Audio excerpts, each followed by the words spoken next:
Projekti është një viti më parë, është në kuadrin e konkursit Arkitektë të rinj për zhvillimin urban, është vlerësuar me çmimin e dytë dhe ideja është rivitalizimi i sheshtregut bizantin dhe termeve publike.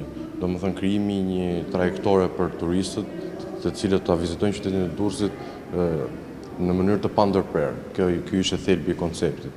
Dhe në bazë të këtij koncepti kemi gjeneruar edhe një propozim tonën që turisti, qytetari ta përjetojnë më nga afër historinë e këtij vendi.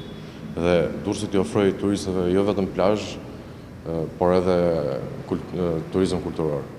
Thelbi i idesë është që një rampë lëvizëse, e cila i ofron turistit një trajektore të pandërprerë gjatë vizitës në qytet, dhe kjo rampë ka një pjerësi për 6%, gjë që do të thotë që është aksesueshme edhe nga njerëzit me aftësi të kufizuar.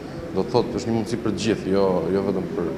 Dhe ideja e rampës është një impakt minimal mbi sitin arkeologjik, duke i afruar afër, por pa e dëmtuar atë.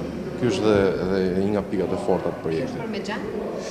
Struktura është strukturë metalike e veshur me xham në mënyrë që të ruajmë transparencën e rampës në lidhje me sitin arkeologjik.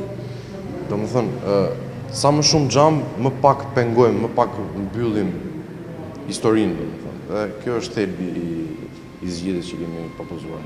U vlerësua me çmimin e dytë dhe vlerësimi ishte shumë maksimal, domethënë, dhe entuziazmi ishte shumë i madh në fillim, por koha kalon dhe projektet mbeten pak në arrest.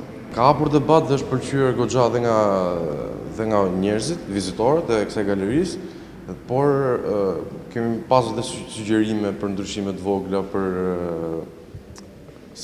gjëra më specifike. Normalisht projekti është në fazën e projektit DES, nuk është në projekt zbatim, dhe ka vend domethënë për sugjerime patjetër.